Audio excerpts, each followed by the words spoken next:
శ్రీ సాయిరామ్. భగవాన్ శ్రీ సత్యసాయి బాబా వారి ఆశీస్సులతో మా స్వగ్రామం గుంటూరు జిల్లా దొండపాడు మా స్వగ్రామం. స్వామి మా నేపథ్యం అంతా వ్యాపార వ్యవసాయ కుటుంబం. 1983 సంవత్సరంలో మేము నందిగామలో ఎరువుల కొట్టు ఫెర్టిలైజర్ షాప్ పెట్టడం జరిగింది. అక్కడి నుంచి కూడా మేము నందిగామలోనే కాపురం ఉండు ఎరువుల షాప్కి పెట్రోల్ బంక్ చూసుకుంటూ నందిగామలోనే కాపురం ఉంటున్నాం. తర్వాత 1991-92 ఆ ప్రాంతంలో నందిగామలో సత్యసాయి మందిరం, రైతుపేటలో సత్యసాయి మందిరం కట్టుకోవటకు గాను పబ్బతి సత్యనారాయణ గారు ఆ రోజు ఆయన సమితి కన్వీనర్. అప్పటిదాకా సత్యనారాయణ గారి ఇంట్లోనే సమితి నడుపుకుంటూ మొదటి నుంచి కూడా మంచి డివోటీస్ స్వామికి. పబ్బతి సత్యనారాయణ గారి కుటుంబం. రెండో ఏంటంటే జంబుల వెంకటేశ్వర గారు, ఈ ఇద్దరు కుటుంబాలు కూడా సత్యసాయి కుటుంబ సభ్యులుగా 1991-92 ఆ ప్రాంతంలో నందిగామలో సత్యసాయి మందిరం నిర్మాణం జరుపుటకు అందరూ కూర్చొని ఆలోచించుకొని నందిగామలో మన సాయి మందిరం కట్టుకుందాము స్వామిది అనేటువంటి ఆలోచనతోటి జరిగింది. ఆ రోజు వరకు సత్యసాయి బాబా ఎవరు నాకు తెలియదు అసలు వాస్తవంగా. పబ్బతి సత్యనారాయణ గారే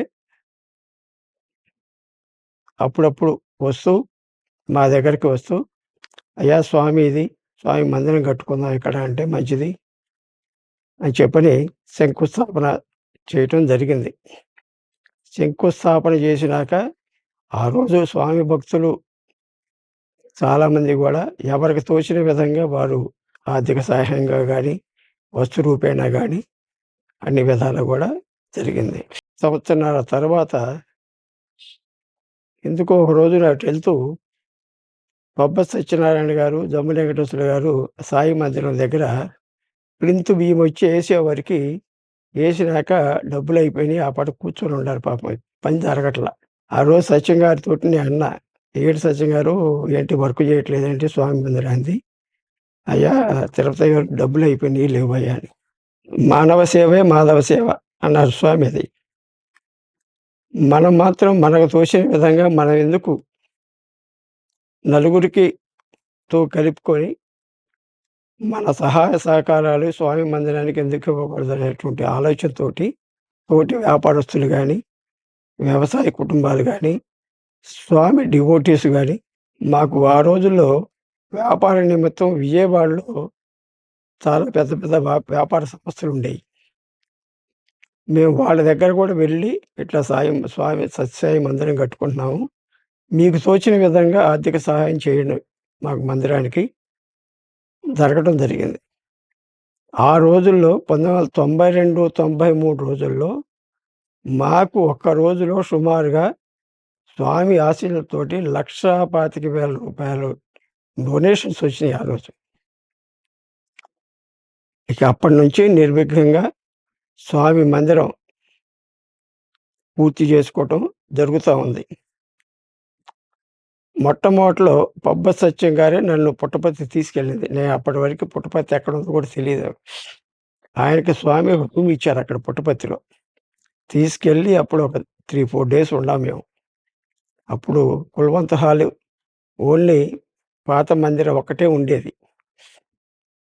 అక్కడ ఒక 2-3 రోజులు ఉండాక స్వామి దర్శనం చేసుకున్నాము, అంతా తిరిగి వచ్చాం. అయిపోయిందంతా కూడా.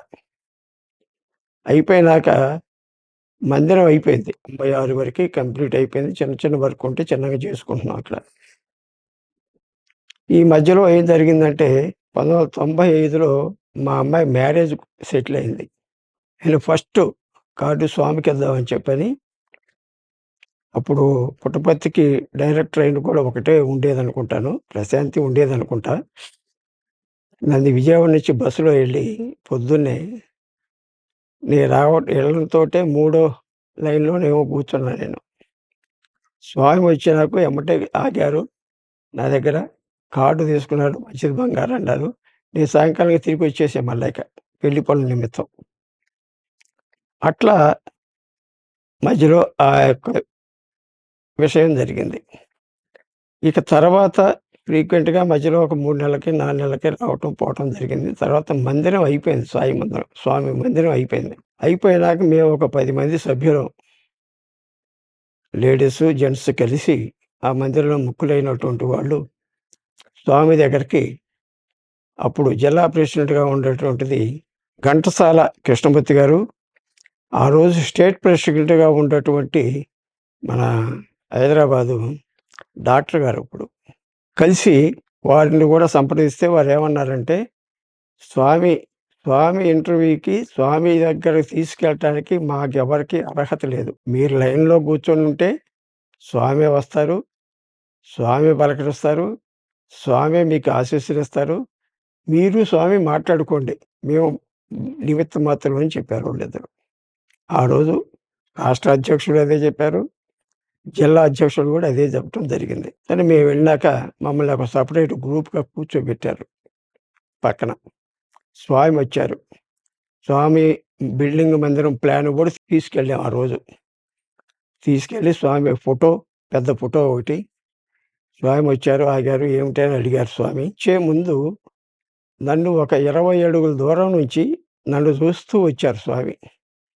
నా దగ్గర నుంచొని పాద నమస్కారం ఇచ్చి, స్వామి అన్నారు, "ఎప్పుడొచ్చావు?" అన్నారు. స్వామితో మాట్లాడటంలో నేను ప్రప్రథమంగా జరిగిందదే. "బంగారు ఎప్పుడొచ్చావు?" అన్నారు. స్వామి, "ఉదయమే వచ్చాను స్వామి మీ దర్శనం కోసం. ఇట్లా మేము మందిరం కట్టుకున్నాం స్వామి. ఈ మందిరం ఓపెనింగ్ చేయటానికి మీరు రావాలి స్వామి" అనటం జరిగిందది. జరిగినాక, "నేను వస్తానులే. మీరు మంచి చూసుకొని ఓపెన్ చేసుకోండి. నేను వస్తాను. నేనెప్పుడు అక్కడే ఉంటా" అనటం జరిగింది. అన్నాక స్వామి ప్లాన్ చూశారు. స్వామి ఫోటో మీద స్వామి సంతకం పెట్టారు. "మంచి రోజు చూసి మీరు ఓపెన్ చేసుకోండి. నేను ఉంటాను. అక్కడే ఉంటానన్నారు." అది జరిగింది.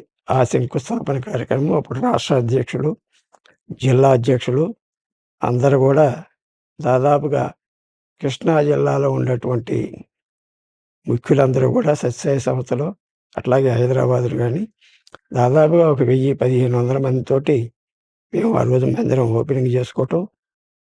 ఆ రోజు నుంచి నిర్విఘ్నంగా కార్యక్రమాలు కూడా జరుగుతా ఉన్నాయి ఇక్కడ. ఎప్పుడైపోయిందో అప్పటి నుంచి కూడా ప్రతి నెల ఇక్కడ ఒక నెల వెటర్నరీ క్యాంపు, ఒక మంత్‌లో ఐ క్యాంపు, ఎవ్రీ మంత్ 12 నెలలకి గాను దాదాపుగా ఒక 7, 8 క్యాంపులు మేము నిర్వహించడం కూడా జరుగుతూ వచ్చింది. ఒక నెలలో జనరల్ క్యాంపు.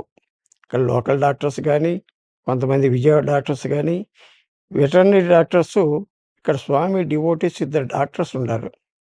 అప్పుడు రాష్ట్ర డైరెక్టర్ కూడా ఉండేవాడాయన. స్వామి డివోటీ ఆయన. ఆయన కూడా క్యాంప్స్‌కొచ్చేవాళ్ళు. అట్లా నిర్విఘ్నంగా స్వామి యొక్క సంస్థలో ఉండేటువంటి సేవలు గానీ, ప్రతి సంవత్సరం గూడా స్వామి బర్త్‌డేకి అన్నదాన కార్యక్రమం, పేదలకు బట్టలు గానీ, లేక దుప్పట్లు గానీ, ఇవన్నీ గూడా జరుగుతా ఉండేయి. 95వ సంవత్సరం బర్త్‌డేకి ప్రతి సంవత్సరం కూడా ఈ కార్యక్రమాలన్నీ కూడా నిర్విఘ్నంగా జరుగుతా ఉండేయి. స్వామి 1997లో మేము స్వామి మందిరాన్ని ఓపెన్ చేసిందది. మనకి 2004లో కృష్ణా పుష్కరాలొచ్చినాయి. కృష్ణా పుష్కరాలకి కృష్ణా జిల్లా అంతా గూడా ఎక్కడ పుష్కర ఘాట్లుంటే జగ్గయ్యపేట దగ్గర నుంచి ఇక్కడ సముద్రంలో కలిసేటువంటి చోట దాకా ఎక్కడ ఘాట్లుంటే అక్కడ గూడా సత్యసాయి సంస్థ సభ్యులందరూ గూడా అప్పుడు జిల్లా ప్రెసిడెంట్లు, సమితి అధ్యక్షులు, స్టేట్ ప్రెసిడెంటు అందరూ గూడా ఇక్కడే ఉండేవాళ్ళు. మేము 12 రోజులు పుష్కరాలు జరిగితే 12 రోజులు కూడా మేము విజయవాడలో ఉండి, కొంతమంది స్కూల్ బస్సులు మాకు ఫ్రీగా ఇచ్చాడు. సత్యసాయి సంస్థకి పనిచేయటం కోసం. అంటే మాకంతకన్నా మహాభాగ్యం రెండోది లేదని దాదాపుగా ఒక 20 బస్సులు, స్కూల్ బస్సులు ఫ్రీగా. మీరు ఆయిల్ కూడా కొట్టించొద్దు. ఆయిల్ కూడా మేమే కొట్టిస్తాం. డ్రైవర్లకు రూపాయి ఇవ్వద్దు మీరు. 2004లో కృష్ణా పుష్కరాలు మన బెంజ్ సర్కిల్ దగ్గర లారీ అసోసియేషన్ హాలు, మనకు వంటకు గానీ, సేవాదళం ఉండటానికి గానీ, అది ఇంకోటి దాని ఆపోజిట్‌లో ఇంకోటుండేది. కళ్యాణ మండపం. అయి 2 మనకు ఫ్రీగా ఇచ్చారు సత్యసాయి సంస్థకి. అట్లా కార్యక్రమాలు 12 రోజులు అయిపోయినాక స్వామి దర్శనం చేసుకొని, తర్వాత వెళ్ళి స్వామి దర్శనాలు చేసుకొని ఇవన్నీ జరిగింది. ఆ తర్వాత ఒకసారి మనకి కర్నూలులో వరదలొచ్చినియి. విపరీతమైన ఫ్లడ్స్ వచ్చినియి. అప్పుడు మన రాష్ట్ర అధ్యక్షులు శ్రీ ఎస్‌జి చలం గారు వచ్చి ఇట్లా ఫ్లడ్స్ వచ్చినియి. ఏం చేద్దాం ఏంటని ఒకచోట మీటింగ్ అరేంజ్ చేసి నేను చెప్పాను. మాకు అప్పుడు ఐటీసీ డీలర్ మేము. ఈ ఫుడ్డు అన్నీ కూడా డిస్ట్రిబ్యూషన్స్ ఉండేవి మాకు. అప్పుడు ఐటీసీ వాళ్ళని కంపెనీ వాళ్ళని రిక్వెస్ట్ చేస్తే పుష్కరాల టైమ్ ఆ ఫ్లడ్స్ టైంలో ఐటీసీ వాళ్ళు ఒక మినీ లారీ ట్రాన్స్‌పోర్ట్ బిస్కెట్స్ అన్నీ ఇచ్చారు ఫ్రీగా. ఒక మినీ లారీ బిస్కెట్స్ అన్నీ కూడా ఫ్రీగా ఇచ్చారు వాళ్ళు. ఆ తర్వాత మేము దాదాపుగా ఒక రూ. 1,20,000 శారీస్, లేడీస్‌కేమో శారీసు, మగవాళ్ళకేమో పంచ, పై పంచ తీసుకొని 2 మినీ ట్రాన్స్‌పోర్ట్‌లు మాట్లాడుకొని మేము కర్నూలెళ్ళి, కర్నూలు, నంద్యాల, మంత్రాలయం అయితే విపరీతమైనటువంటి ఫ్లడ్ ఎఫెక్టు. మంత్రాలయం రాఘవేంద్ర స్వామి గుడి మొత్తం కంప్లీట్ మ్యాటేసిపోయింది. మనతో పాటు ఇంకా వేరే స్వచ్ఛంద సంస్థలు కూడా వారు వచ్చి అందరూ పాల్గొని 10 రోజుల పాటు మేము అక్కడే ఉన్నాం. నేను, చలం గారు, అట్లాగే కర్నూలు జిల్లా ప్రెసిడెంటు, కర్నూలు జిల్లా మహిళా కోఆర్డినేటర్సు అందరూ కూడా అక్కడే ఉండి ఆ ఫ్లడ్స్ అన్నీ పోయినాక మంత్రాలయం రాఘవేంద్ర స్వామి టెంపుల్ అంతా క్లీన్ చేయించుకొని ఈ బట్టలన్నీ కూడా చాలా విలేజెస్‌లో కట్టుకోవటానికి బట్టలు లేకుండా పోయినాయి. కర్నూలు చుట్టుపక్కల కూడా. ఆళ్ళంతా బట్టలు డిస్ట్రిబ్యూట్ చేసి మాతో పాటు ఇంకా కర్నూలులో గానీ, వేరే వాళ్ళు గానీ స్వచ్ఛంద సంస్థలు స్వామి డివోటీస్ చాలామంది బట్టలు గానీ అందరికీ సహాయం చేశారు. సహాయం చేసి అన్నీ కూడా అందరికీ డిస్ట్రిబ్యూట్ చేసుకొని మేము 10 రోజులకో, 11 రోజులకో మళ్ళా మేము ఇంటికి తిరిగి రావటం జరిగిందది. 1997 మందిరం స్వామి ఆశీస్సులతోటి ప్రారంభోత్సవం జరిగినాక డాక్టర్ పొన్నయ్య గారు ఆయన ప్రముఖ వెటర్నరీ వైద్యులు. ఆయనకు తోడుగా డాక్టర్ సాయిరామ్ గారు ఉయ్యూరులో వెటర్నరీ డాక్టర్ ఆయన. వాళ్ళిద్దరూ కలిసి ప్రతి నెల నందిగామ కాన్స్టిట్యున్సీ 4 మండలాల్లో ప్రతి నెల ఒక క్యాంపు మేము కండక్ట్ చేసేవాళ్ళం సత్యసాయి సంస్థల కింద. సత్యసాయి మందిరం ఓపెన్ చేసినాక డాక్టర్ భానుప్రసాద్ ఆయన హోమియో వైద్యుడైన భానుప్రసాద్ గారి భార్య కూడా హోమియో వైద్యురాలు. వాళ్ళిద్దరూ దాదాపుగా ఒక 8-10 సంవత్సరాలు ఉచితంగా మేము మెడిసిన్స్ తీసుకొచ్చేవాళ్ళం. హోమియో మెడిసిన్స్ సమితి కింద. అట్లాగే వాళ్ళిద్దరూ కూడా ఒకళ్ళిద్దరూ వారానికి ఒకరోజు క్యాంపు. ఎవ్రీ సండే 60-70 మంది నుంచి 100 మంది పేషెంట్స్ వరకు వచ్చేవాళ్ళు. Weekly once. ఆయన వారానికి ఒకసారి మెడిసిన్స్ ఇస్తూ ఉండేవాడు. కంప్లీట్ ఫ్రీ సర్వీస్ చేశారు డాక్టర్ భానుప్రసాద్ గారి భార్య ఇద్దరు కూడా. అని వేరే చోటకి ట్రాన్స్ఫర్ జరగటం జరిగింది. డాక్టర్ బొందలపాటి నరసింహారావు గారు ఆయన స్టిల్లో ఇప్పటి వరకు కూడా ఆయన హోమియో డాక్టర్గా సాయి మందిరంలో క్యాంపు నిర్వహిస్తూనే ఉన్నారు ఈ రోజు వరకు కూడా. ప్రముఖంగా చెప్పుకోవాల్సింది ఏంటంటే సత్యసాయి మందిరంలో ఒక నందిగామ సత్యసాయి సమితిలో తప్ప కృష్ణా జిల్లాలో ఎక్కడ కూడా వెటర్నరీ క్యాంపు పెట్టడం చేత కాదు వాళ్ళకి. మేము ఒక్కడమే వెస్ట్ కృష్ణాలో నందిగామ సమితి ఒక్కటే వెటర్నరీ క్యాంప్స్ కండక్ట్ చేసేవాళ్ళం. దానికి కారణం ఏంటంటే ఆ డాక్టర్స్ ఇద్దరే ముఖ్యులు. వాళ్ళు స్వామి డివోటీస్ అయి ఉంటానా, వాళ్ళకి ఆ ఇంటిగ్రేటెడ్ ఉంటానా స్వామి మీద. ఆ క్యాంపులన్నీ కూడా నిర్విఘ్నంగా సాగిపోయినాయి. ఆ తర్వాత 2004 పుష్కరాల్లో ఈ కార్యక్రమం అంతా జరిగింది. అప్పటి నుంచి కూడా ప్రతి 2 నెలలకి 3 నెలలకు కూడా మా కుటుంబం అంతా కూడా పుట్టపర్తి వెళ్ళటం, 4 రోజులు 5 రోజులు స్వామి దగ్గర ఉండటం, స్వామి ఆశీస్సులు తీసుకోవటం, రావటం జరిగింది. నేను పుట్టపర్తి వెళ్ళిన ఫస్ట్ టైం స్వామి పలకరించడం అది. ఆ తర్వాత సాయి మందిరంలో 2004 తర్వాతే అనుకుంటాను, లేకపోతే 4 క్రితటం ఒక 2002, 2003 ఆ ప్రాంతంలోనూ మన రాష్ట్ర వ్యాప్తంగా స్వామికి పాదుకా పట్టాభిషేకం నిర్వహించడం జరిగింది. పాదుకా పట్టాభిషేకం అంటే స్వామి యొక్క వెండి పాదుకలను చేయించుకొని స్వామి ఆశీస్సులతోటి స్వామి తొడుక్కునే వెండి పాదుకల్ని అవి సమితి తరపున చేయించాము. ప్లస్ రెండేదంటే ఇండివిజువల్గా కొంతమంది కూడా చేయించుకునేవాళ్ళు. మేము కూడా చేయించుకునేవాళ్ళు. స్వామి అందరినీ పోయినాక లైన్లో కూర్చోపెట్టి పాదుకలు తొడుక్కొని తర్వాత ఆ పాదుకా పట్టాభిషేకం మహోత్సవం అది జరిగింది. తర్వాత వరలక్ష్మి వ్రతం ఒకటి రాష్ట్ర వ్యాప్తంగా కూడా స్వామి నిర్వహించారు. అది అట్లాగే ఆ వరలక్ష్మి వ్రతానికి కూడా అన్ని మండలాల నుంచి ప్రాతినిధ్యం వహిస్తూ ప్రతి మండలానికి కొంతమందిని వరలక్ష్మి వ్రతానికి ఆహ్వానించి పుట్టపర్తి వెళ్ళి అక్కడ స్వామి వరలక్ష్మి వ్రతం ప్రతి లైను తిరిగి లేడీస్ అందరినీ కూడా ఆశీర్వదించి వరలక్ష్మి వ్రతాన్ని దిగ్విజంగా చేయడం జరిగింది. అది ఆ తర్వాత ఎందుకో భగవంతుడి స్వామి అనుగ్రహం మాకు 2005లో మా తండ్రి చిన్నతనంలోనే చనిపోయాడు. నేను చదువుకున్నది 8వ తరగతి వరకే. నాకు ఒక ఆశయం ఉండేది, ఒక మంచి స్కూల్ రన్ చేస్తే చాలామంది పేద పిల్లలు కానీ మంచి విద్య ఇచ్చినటువంటి వాళ్ళు అవుతాము అనేటువంటి దీంతో మా సంకల్పాన్ని ఒకరోజు పుట్టపర్తి వెళ్ళినప్పుడు స్వామికి లెటర్ రాసి ఇచ్చాం. స్వామి ఇట్లా మా కోరిక ఇది, మా కుటుంబ సభ్యుల యొక్క కోరిక. స్వామి అప్పుడు ఉచితంగా స్కూల్స్ నిర్వహిస్తున్నారు కదా, ఈ రోజు వరకు కూడా ఉచితంగా ఏ డొనేషను లేకుండా మేము స్కూల్ నిర్వహించడానికి కుటుంబ సభ్యులు అందరికీ కూడా మా విన్నపం అని చెప్పిన ఒక లెటరు స్వామికి రాసి ఇవ్వటం జరిగింది. ఆ తర్వాత దాదాపుగా ఒక నెల 2 నెలలు గడిచిపోయింది. నాకు అప్పట్లో స్వామిని గురించి చాలా తక్కువ తెలుసు. ఏమిటంటే స్వామి మిరకల్స్ ఇవన్నీ కూడా నేను ఇది కాదు. అక్కడ ఒక నెల 2 నెలల్లో సుమారుగా ఒక తెల్లవారుజామున స్వామి స్వప్నంలోకి వచ్చారు. బంగారు, నాకు లెటర్ ఇచ్చావు కదా స్కూల్ పెడతానని, ఏం చేసావు అన్నారు.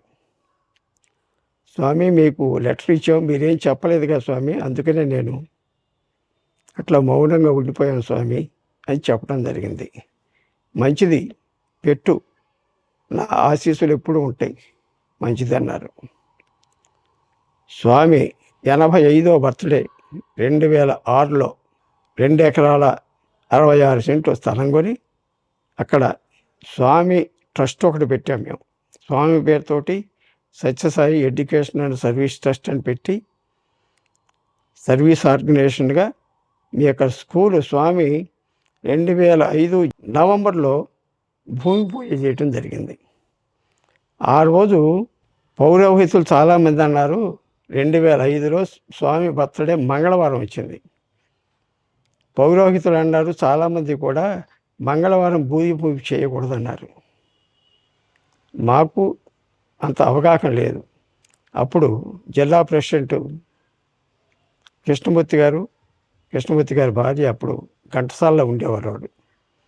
నేను ఇట్లా వెళ్ళి ఇది పరిస్థితి అంటే అనిల్ కుమార్ గారికి ఫోన్ చేసి, అయ్యా అనిల్ కుమార్ గారు ఇట్లా సంగతి, ఇట్లా స్కూలు పెడదామనేటువంటి ఇది వచ్చింది, స్వామి బర్త్డే రోజు మంగళవారం వచ్చింది, మరి ఆ రోజు చేయవచ్చా లేకపోతే ముందుటి రోజు చేసుకోమంటావా, ఈ సలహా ఏంటని అడిగితే అనిల్ కుమార్ గారు కృష్ణమూర్తి గారి భార్య అన్నారు, ఒకటే చెప్పారు, ఆదివారం వచ్చినా అమావాస్య వచ్చినా అష్టమి వచ్చినా స్వామే మనకి ప్రత్యక్ష దైవం కాబట్టి స్వామి పుట్టినరోజు అమావాస్య వచ్చినా సరే మనకు సంబంధం లేదని ఆ రోజు శంకుస్థాపన చేసాం. ఆ తర్వాత 2006 జూన్ కల్లా ఫస్ట్ 3 క్లాస్ రూమ్ వేసాం. వేసి ప్రారంభించడం 2006 అకాడమిక్ జూన్లో అకాడమిక్ ఇయర్ ప్రారంభించడం కూడా జరిగింది. 85వ బర్త్డేకి మీ అందరూ సర్వీస్కి 15 రోజులు స్వామి సర్వీస్కి అక్కడే ఉన్నాం. అక్కడే ఉండి సర్వీసు అప్పుడు నాకు ఈ గోడౌన్ సర్వీస్ వేశారు. పచారీ సరుకులు అన్నీ కూడా గోడౌన్, నేను తర్వాత విజయవాడ మన సాయి సోదరులు కొంతమంది ఆ సర్వీస్ వేస్తే 15 రోజులు అక్కడే ఉండే సర్వీస్ చేసి రావటం జరిగింది. ఆ 85వ బర్త్డే సందర్భంగా రతన్ టాటా గారు కూడా వచ్చారు. రతన్ టాటా గారు కూడా స్వామికి మంచి ముఖ్యమైనటువంటి డివోటీ ఆయన. స్వామికి అంతకుముందు చాలాసార్లు స్వామిని అడిగారంట, స్వామి నేను మీకు ఒక స్వచ్ఛంద కార్యక్రమం కింద నేను ఏదన్నా చేయదలుచుకున్నాను నేను అని చాలాసార్లు స్వామిని అడగటం జరిగిందంట. ఆ రోజు మీటింగ్లో రతన్ టాటా గారే చెప్పారు ఆ విషయం కూడా. జరిగితే స్వామి అంటే ఇప్పుడు విన్నా నుంచి కూడా చెప్తానులే అని ఆపుకుంటూ వచ్చారు. ఆ 85వ బర్త్డే సందర్భంగా స్వామి రతన్ టాటా గారు సత్యసాయి విద్యావాహిని అనేటువంటి ప్రాజెక్ట్ని ప్రారంభించడం జరిగింది. ఆ ప్రారంభించి దాన్ని స్పాన్సర్ అంతా కూడా రతన్ టాటా గారు టాటా ట్రస్ట్ కింద మేము చేపడతాం అది అని చెప్పడం జరిగింది. అప్పుడు ఈ సత్యసాయి కార్యక్రమాలన్నీ కూడా మరి ఎక్కడ ప్రారంభించాలి అనేటువంటి ఇది వచ్చినప్పుడు సజ్జిత్ గారు స్వామి దగ్గర స్వామి వెంటంటే ఉండేవారు. స్వామి అన్నారంట, సజ్జిత్ నాకు ఒక మన స్టేట్లో ఎన్ని స్కూల్స్ ఉన్నాయో నాకు లిస్ట్ ఇవ్వమన్నారంట. స్వామికి ఆ సజ్జిత్ గారు ఒక లిస్ట్ రాసిచ్చారు. ఇచ్చినాక స్వామి చూసి స్కూల్లో చాలా చివరిలో 10 స్కూల్స్ ఉంటే 10వ స్కూల్ మా స్కూల్, 10వదో 9వదో మా స్కూలు మనం పెట్టినటువంటి సత్యసాయి భగవాన్ శ్రీ సత్యసాయి విద్యాలయం స్వామి పేరుతోటే పెట్టాం. అది ఈ టిక్కు పెట్టి, ఇది సజ్జిత్ గారు చెప్పిందే, మాకు తెలియదు కూడా. అది టిక్కు పెట్టినాక ఇది నా ఇన్స్పిరేషన్ స్కూలు సత్య, ఇది నా ఇన్స్పిరేషన్ స్కూలు, నువ్వు వెళ్ళి అక్కడ ఓపెన్ చేసి రాపో అన్నారంట. అప్పుడు సజ్జిత్ గారు, ఆయన స్టేట్ ప్రెసిడెంట్ చలం గారు, తర్వాత మన హైదరాబాద్ ఉమ్మడి రాష్ట్రంగా ఉండేది కదా, ఉమ్మడి రాష్ట్రం ట్రస్టు రంగారావు గారు హైదరాబాద్ నుంచి, ఇంకా ముఖ్యమైనటువంటి ఇప్పుడు ఉండేటువంటి సాయి గారు వచ్చి సత్యసాయి విద్యాలయం చందాపురంలో ఈ స్కూలు, ఈ యొక్క విద్యావాహిని ప్రోగ్రామ్ని ఆ రోజు ప్రారంభోత్సవం జరిగింది. అది ఆ తర్వాత ఈ స్కూల్ కంటిన్యూగా మేము పర్మిషన్ 10 సంవత్సరాలకు పర్మిషన్ ఇచ్చారు. తీసుకొని 10th క్లాస్ వరకు కూడా మేము అంచెల వారీగా ఒక 3 సంవత్సరాల్లో అంచెల వారీగా 10th క్లాస్ వరకు కూడా జరిగింది. కానీ స్వామి ఆశీస్సులతోటి ఈ 10th క్లాసు పిల్లల్లో ఎంతమంది అయితే దాదాపుగా 5 గ్రూపులు వచ్చినాయి మాకు. ఏ సంవత్సరం కూడా ఒక్క స్టూడెంట్ కూడా ఫెయిల్యూర్ మార్క్స్ లేవు. ఈ 10th క్లాస్ స్టూడెంట్స్లో దాదాపుగా 98% వచ్చినటువంటి స్టూడెంట్స్ చాలా ఎక్కువ మంది ఉన్నారు. అది అంతా కూడా స్వామి ఆశీస్సులు అవన్నీ కూడా. స్వామి స్కూల్ అది, స్వామి ఆశీస్సులతోటి స్థాపించబడినటువంటి స్కూల్ అది. ఈ విధంగా స్కూల్ని మేము రన్ చేస్తూ జరిగింది. తర్వాత 2016లో కృష్ణా పుష్కరాలు వచ్చినాయి. కృష్ణా పుష్కరాల్లో ఇక్కడ రామన్నపేటలో ఇక్కడ ఘాట్ ఉంది. నందిగామ ఈ ఏరియా అంతా కూడా, ఈ కంచిచర్ల ఏరియా అంతా కూడా రామన్నపేట ఘాట్కి ఇక్కడ వెళ్తారు పుష్కరాలు స్నానాలు చేయటం కానీ, పిండ ప్రదాలు కానీ ఇవన్నీ కూడాను. మేము సత్యసాయి మందిరం నుంచి సమితి నుంచి ప్రతిరోజు దాదాపుగా 200 నుంచి 300 మందికి, ఒక్కో రోజు 400 మందికి కూడా ఒక్కరోజు టిఫిన్, ఒక్కరోజు భోజనం, ఇట్లా రకరకాలుగా మేము 12 రోజులు కూడా అక్కడ స్వామి సంస్థ కింద, స్వామి సత్యసాయి స్కూల్ కింద మేము భక్తులకు ప్రసాదం అందించడం కూడా జరిగింది. అక్కడ పుష్కరాలు అయిపోయేంత వరకు కూడా 2016లో పుష్కరాలు అయిపోయినాయి. తర్వాత దీనికన్నా ముందు ఏంటంటే 1 నిమిషం ఆపు. చిన్నిది ఎప్పుడు? చిన్ని పెళ్ళి 2001లోనే 5 నెలలకి. ఒకటిలోనేనా? 2001 ఆగస్టు.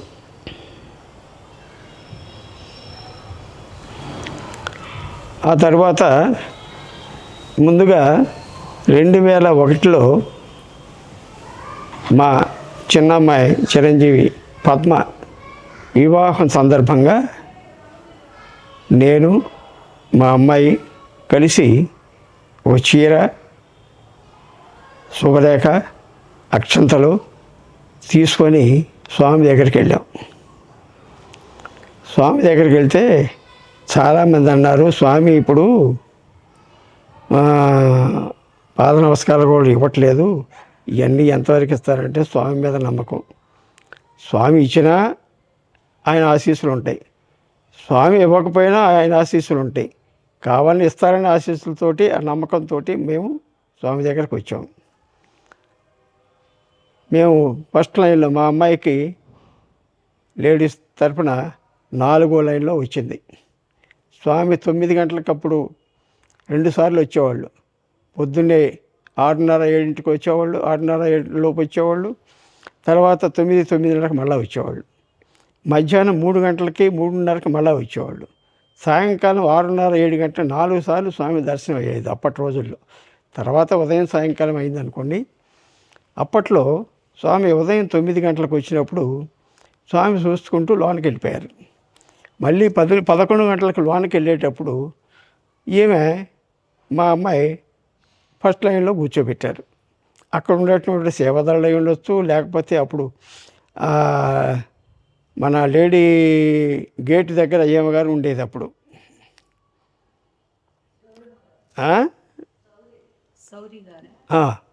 శౌరి మేడం గారు, లేడీస్ గేటు దగ్గర శౌరి మేడం గారు ఉండి ఆమె చూసి, అమ్మ మీది మ్యారేజా ఏంటని అడిగితే అవునని చెప్తే తీసుకెళ్ళి ఫస్ట్ లైన్లో కూర్చోబెట్టింది ఆమె.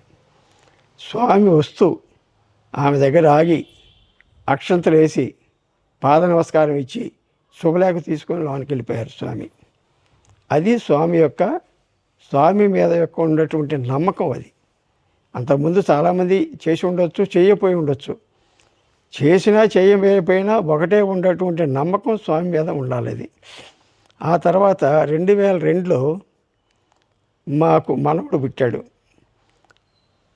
కాశీ విశ్వేశ్వరరావు, రాజ్యలక్ష్మి దంపతులకు మా అబ్బాయికి, కోళ్ళకి మా మనవడు పుట్టాడు. ఫస్ట్ భార్గవ సాయి పేరు పెట్టుకొని అన్నప్రాసన కోసం వెళ్ళాం మేము పుట్టపర్తి. అప్పటికే స్వామి దాదాపుగా 4-5 ఇయర్స్ నుంచి ఎవరికి అప్పుడు అంతకుముందు అక్షరాభ్యాసం చేసేవాళ్ళు, అన్నప్రాసన కూడా చేసేవాళ్ళు. చాలామంది అన్నారు, ఇదే అన్నారు, అన్నప్రాసన స్వామి చేయట్లేదు అంటే చేసినా చేయకపోయినా స్వామి ఇష్టం కదా, నా ఇష్టం ఆయన ఇష్టం, ఇంకోటి ఇష్టం కాదు కదా అని దాంతో పొద్దున్నే తెల్లవారుజామున బయట రూమ్ తీసుకొని నైవేద్యం చేసుకొని పొద్దున్నే వెళ్ళి మా కోడలు, నా భార్య ఇద్దరు వెళ్ళి కూర్చొని ఉంటారు. ఫస్ట్ లైన్లో కూర్చున్నారు. పొద్దున్నే వెళ్ళి స్వామి రావటం, వాళ్ళ దగ్గర ఆగటం, నైవేద్యం స్వామి వేలుతో తీసుకొని నోట్లో పెట్టి తినిపించటం, ఆ కోళ్ళకి పాద నమస్కారం ఇవ్వటం, తర్వాత అక్షంతలు వేయటం. స్వామి ఆశీస్సులతోటి వాడు నిర్విఘ్నంగా ఈ రోజు వరకు కూడా వాడు ఉన్నత విద్య కోసం అమెరికాలో చదువుకుంటున్నాడు. ఇవాళ అట్లాగే మా మనవరాలు కూడా మంచి స్వామి భక్తురాలు.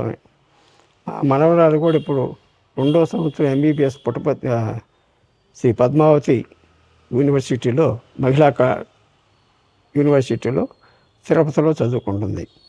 మా ఫ్యామిలీ మా కుటుంబం అంతా కూడా స్వామి నేపథ్యం, ఎవరు ఏమనుకున్నా మాకు సంబంధం ఉండేది కాదు. స్వామి నేపథ్యంలో మేము స్వామి ఆశీస్సులతోటి ఇవాళ ఉండేటువంటి పరిస్థితి మాకు అది. తర్వాత 2018లో నాకు లివర్ ట్రాన్స్ప్లాంటేషన్, నాకు పెద్ద ఆపరేషన్ జరిగింది. 2018 నవంబర్ 1వ తారీఖు. చాలామందికి చాలా క్రిటికల్ ఆపరేషన్ అది. లివర్ ఆపరేషన్ అంటే 12 గంటల సర్జరీ. అది బాడీలో మేజర్గా ఉండేటువంటి సర్జరీ. అది అయిపోయినాక 1వ తారీఖు అయిపోయింది. విపరీతమైన పెయిన్స్ ఉండేవి. దానికి పెయిన్ కిల్లర్స్ వాడేవాళ్ళు. షుగర్ పెరుగుతూ ఉండే, షుగర్ ఎప్పుడు 300 400 షుగర్ ఉండేది. ఒక 4-5 రోజుల తర్వాత నేను మనసులో తలుచుకుంటూ ఉండేవాడిని, ఏంటి స్వామి, ఏమిటి ఇదేంటి, ఈ ఆపరేషన్ ఏంటి, నాకు ఇదేంటి. ఒకరోజు స్వామి తెల్లవారుజామునే మా రూమ్లోకి వచ్చాడు. రూమ్లోకి వచ్చి బంగారు అని పిలిస్తే లేచాను నేను మేల్కొని. ఎవరు పక్కన మా మిసెస్ పడుకొని ఉందామే బెడ్ మీద, పక్కన బెడ్ మీద. లేచి, స్వామి నొప్పిగా ఉంది స్వామి బాగా అంటే, తగ్గిపోద్దులేండి. నా షర్టు పైకి తీసి, నైట్ షర్ట్గా దుప్పటి పైకి తీసి స్వామి నిమిరారు. ఇది 350-400 ఉన్నటువంటి షుగర్ కూడా తగ్గిపోయి 14వ రోజుకి నాకు మొత్తం పుట్లంతా ఊడదీసేశారు. అది స్వామి బ్లెస్సింగ్స్ అంటే, స్వామి మీద ఉన్నటువంటి నమ్మకం అది. అటువంటి స్వామి మేము పుట్టపర్తి వెళ్తే చాలాసార్లు మాకు పాద నమస్కారం కూడా ఇచ్చారు. తర్వాత ఏమైందంటే, మేము ఇక్కడ ఒక బ్యాటరీ కంపెనీ, మేము మా అల్లుడు వాళ్ళు ఒక బ్యాటరీ కంపెనీ పెట్టడం జరిగింది ఇక్కడ కంచిచర్ల దగ్గర. బ్యాటరీ కంపెనీ అంటే మాకేంటంటే, ఫస్ట్ దాంట్లో మన ఇన్వర్టర్ సిస్టమ్, ఇన్వర్టర్సు, బ్యాటరీసు, ఈ సిస్టమ్ అది. నాకేంటంటే మొట్టమొదటి ప్రొడక్షన్ స్వామికి ఇద్దాము, ఆయన దేనికి ఉపయోగించుకుంటాడో మాకు తెలియదు అని చెప్పని ఆలోచనతో నేను చలంగారు, స్టేట్ ప్రెసిడెంట్ చలంగారు, చక్రవర్తి గారి దగ్గరికి వెళ్ళాము. ఫస్ట్ చక్రవర్తి గారి దగ్గరికి వెళ్ళి చెప్పడం జరిగింది, ఇట్లా సంగతి సార్, ఇది స్వామికి మేము ఫస్ట్ అది మీరు దేనికన్నా స్వామి కులబంత హాల్కి ఉపయోగించుకోండి, లేకపోతే స్వామి రెసిడెన్షియల్కి ఉపయోగించుకోండి, లేకపోతే స్వామి సెంట్రల్ ట్రస్ట్ బిల్డింగ్ ఉపయోగించుకోండి. మేము ఎంతైతే అంత మేము ఫ్రీగా స్వామికి ఇవ్వదలుచుకున్నాం. మేము ఇక్కడే ఉండి మా స్టాఫ్ కూడా మేము ఇన్స్టాల్ చేస్తాం దాన్ని ఇక్కడే. అది మీరు స్వామి పర్మిషన్ తీసుకోండి అని చెప్పానంటే, చక్రవర్తి గారు ఏం చేశారంటే, మీరు ఉండండి అని చెప్పని తెల్లవారి ఆ రోజు సాయంకాలం స్వామి దగ్గరికి వెళ్ళి స్వామిని చెప్పారంటే ఈ సంగతి అంతా కూడా.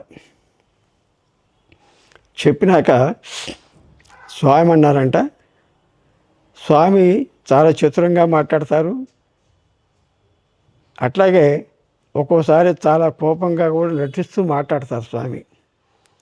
చక్రవర్తి, మనకి ఇది ఫ్రీగా ఇస్తున్నారా, మనం డబ్బులు ఇవ్వాలన్నా అడిగామని అన్నారంట. అడగలేదు స్వామి నేను అన్నాడంట. అన్నాక సరే, మరి ఇది మనకి లిఫ్ట్ ఉంది కదా, మరి 2వ ఫ్లోర్కి చిన్న లిఫ్ట్ ఉంది స్వామిది హౌస్లో, మరి ఆ లిఫ్ట్ పనిచేస్తుందా, ఇది పనిచేయదా అన్నారంట. నేను అడగలేదు స్వామి, అడిగి చెప్తాను స్వామి అన్నారంట. అయితే ఒక పని చేయి, ఇవన్నీ అడిగి దానికి విలువ ఎంత అవుతుందో, అవన్నీ దేనికి పనిచేస్తుందో చెప్పి ఒక బుక్ తీసుకొని రా అని అన్నారంట. స్వామి వచ్చినాక తెల్లారి పొద్దున్నే మేము వెళ్ళాము. వెళ్తే స్వామి ఎట్లా అన్నారు అని చెప్తే, మా అల్లుడు ఏమన్నాడంటే, ఆయన టెక్నికల్ పర్సన్ ఆయన, స్వామి లిఫ్ట్కి అయితే బ్యాటరీలు పనిచేయబోయి, వాటికి పెద్ద సైజు పెద్ద బ్యాటరీస్ కావాలి, లిఫ్ట్కి కావాలన్నా పెద్ద బ్యాటరీస్ ఇద్దాం, ఇబ్బంది ఏం లేదు దానికి. కాకపోతే మనం వాటికి ఈ బ్యాటరీస్ మాత్రం ఓన్లీ లైటింగు, సౌండ్ సిస్టమ్ మాత్రం పనిచేస్తుంది. అది దేనికి పెట్టమన్నా మేము పెడతాం, అది ఇన్స్టాల్ చేస్తామంటే, మరి దానికి ఎంత కాస్ట్ ఎంత అవుతుంది ఏంటంటే, మీరు ఒక ప్రిపేర్ చేసుకుని ఒక బుక్లెట్ తీసుకుంటామన్నాడు. సరే మేము వచ్చేసాం ఇక. సరే వచ్చేసినాక ఒక 15 రోజులకి, ఒక 10-15 రోజుల్లో ఇదంతా ప్రిపేర్ చేసుకుని దేనికదే క్లియర్గా ప్రిపేర్ చేసుకొని బిల్లుతో సహా తీసుకొని సుమారుగా 20 లక్షల రూపాయలు చిల్లర. అయితే బిల్లు, ఆ బుక్లెట్ దేనికి పనిచేస్తుంది, ఇవన్నీ కూడా వివరంగా తీసుకొని మళ్ళీ స్వామి దగ్గరికి వెళ్ళడం, చక్రవర్తి గారి దగ్గరికి సెంట్రల్ ట్రస్ట్లోకి వెళ్ళడం జరిగింది మళ్ళీ. అయితే నేను సాయంకాలం స్వామి దర్శనం అయిపోయినాక మీరు 6:30-7 గంటలకి స్వామి హౌస్ దగ్గర కూర్చొని ఉండండి. స్వామి పిలిస్తే నేను పిలుస్తాను, ఒకవేళ లేదు ఒకవేళ స్వామి ఏం చెప్తారో నేను వచ్చి చెప్తాను. ఒకవేళ మిమ్మల్ని పిలిచారనుకో, స్వామి రమ్మన్నారు మాట్లాడదామంటే నేను పిలిస్తే వద్దు, మాట్లాడు, మీరే స్వామితో మాట్లాడండి.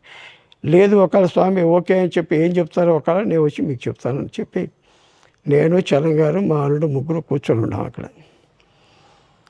స్వామి ఇది చూపించినాక సరే మంచిది స్వామి, ఇది వాళ్ళు మనకి ఫ్రీగానే ఎస్టాబ్లిష్ చేస్తా ఉన్నారు, మనకి దేనికి కావాలంటే అది. స్వామి అన్నారంట, ఓ పని అయితే మనకి హౌస్కేను కులవంత హాల్కి రెండింటికి, కులవంత హాల్కి ఏమో సౌండ్ సిస్టమ్, స్వామి హౌస్కి సెంట్రల్ ట్రస్ట్ బిల్డింగ్కి ఏమో లైటింగ్ సిస్టమ్, లైట్స్ మొత్తం ఈ రెండు చెప్పారు స్వామి. దాన్ని మీరు చెప్పారు, మరి మీ స్వామి రమ్మని నేను చెప్పలేదంటే ఓకే మాకే ఇబ్బంది లేదండి, స్వామి పెట్టారు, మాకు కావాల్సింది పెట్టడమే కావాలని చెప్పని నీకు వచ్చేసేసి ప్రిపేర్ చేసుకొని దగ్గర ఒక 20 days 1 monthలో మొత్తం ఒక మినీ ట్రాన్స్పోర్ట్ మాట బ్యాటరీలన్నీ వేసుకెళ్ళి ఒక దాదాపుగా 13-14 రోజులు ఒక టెక్నికల్ పర్సన్స్ ఒక 5-6 తీసుకొని అక్కడే ఉండి ఇన్స్టాల్ చేసాం. ఇది ఎప్పుడంటే స్వామి అసలే జనవరి స్పోర్ట్స్ డే ఉంటుంది కదా, 11 రోజులు, జనవరి 11 కదా, స్పోర్ట్స్ డేకి అయిపోయింది అది మొత్తం. స్పోర్ట్స్ డే రోజు స్వామి అక్కడికి వెళ్తారు కాబట్టి, స్పోర్ట్స్ దగ్గరికి వెళ్తారు కాబట్టి ఆ టైంలో ఇవన్నీ కూడా కనెక్షన్స్ ఇవ్వటం ఇవన్నీ జరిగినాయి. కాకపోతే ఏంటంటే అయిపోయినాక స్వామి స్పోర్ట్స్ డే నుంచి ఇంట్లోకి వెళ్ళిపోయినాక వెళ్ళేటప్పుడు వెళ్ళే ముందు సడన్గా పవర్ పోయింది.